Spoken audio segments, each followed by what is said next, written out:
Tests which concern knowledge about things such as sociology, economy, and law, and written tests especially, are not conducive to determine the ability of politicians. Like how the modern education system fails in showing the true ability of students and only concerns itself with the ability to memorize and such, these tests won't be able to show the true innate ability of the politicians in these fields. There is more to politics than just knowing about certain fields. There are aspects like leadership potential, empathy, sympathy, relatability, and others which aren't well represented, if they are even represented in these competency tests. Having competency tests like this will just create a breeding ground for politicians who are heartless academics and will probably be unable to properly apply their knowledge in real-world scenarios. Remember, knowledge is not understanding. And for this reason and more, we will heavily oppose the existence of these competency tests. To start off, making passing tests like these a requirement is similar to how tests in school benefit those which are better off and have more resources to pull from in order to prepare themselves. This leads to many candidates to not come from the common man. These candidates will not be able to relate to the struggles of the working class and below because of this high bar of knowledge.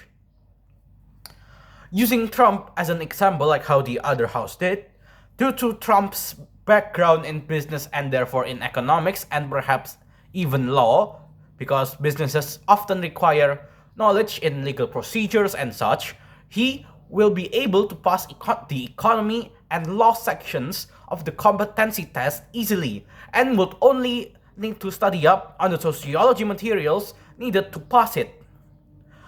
In the end, Trump will still be able to run for office easily due to his knowledgeable background and will still cause the common man to suffer under his tariffs because he comes from a wealthy background and is unable to relate or even to comprehend the struggles that the working class have to suffer through.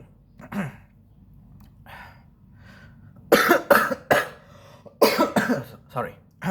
Not only that, if anything, this will help political parties and politicians in general to be able to create political dynasties easier. Because with these tests, it is beneficial if a previous family member had already done and passed it. And those who are just now starting out in the political sphere won't be able to match and to compete with them because of the lack of references and assistance resources that they can pull from. These competency tests will also halt proper leaders which come from a perhaps less fortunate background but have shown great aspects of leadership, kindness, and more in their own communities to be completely unable to even challenge those from the previously mentioned more fortunate backgrounds, even if they studied more and harder compared to them.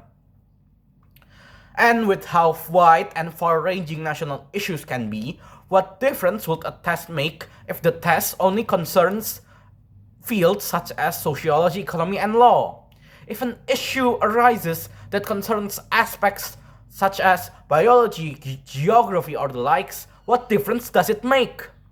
Along with what I've said before, where tests do not represent someone's ability in those fields properly, the complex nature of leading a large governmental body cannot be boiled down to tests. Now, about how the results of these competency tests will be posted for the public to see, what guarantee can you give that these tests will be 100% truthful? What guarantee can you give that the results are indeed correct? What guarantee can you give that these tests do not have any biases to any sides of the political spectrum? If things such as the National Olympiad or OSN can be cheated, how will these tests be different? especially considering the resources that these political parties can pull on to commit these perversions, i.e., bribery, forgery, and more, and not factoring in if the current supreme executive power or the likes is a part of these parties. Would he or she not be able to pull strings to make the following candidate from their party succeed? Now, next up is about how these competency tests would help boost participation by voters, which I firmly disagree with.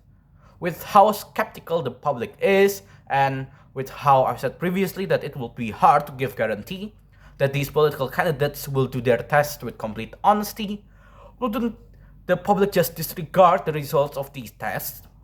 It will just return to how persuasive these political leaders can be, no? And many questions in these fields are not as simple as correct or incorrect statements. There will be many questions in the actual real-life application of those knowledges of those fields that often have multiple correct answers or even none at all. If in a question on the test that requires the candidate to explain their thought process or to explain their answers, wouldn't the political parties be at each other's throat in order to attempt to discredit the answers given by the candidates on their tests? Sorry.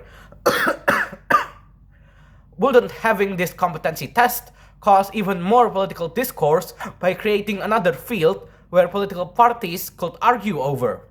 With how fed up the public is with the political process, even more argumentation will just happen and causes them to have even more distrust with the current political system. So, in summary, it's easy to conclude how these competency tests aren't conducive at all in determining the ability of political candidates in performing their duties, and if anything, disregards the aspects of actually good leadership in favor of academic intelligence, as well as how these tests will just be another point of contention for political parties and for the public itself, and is overall a net negative.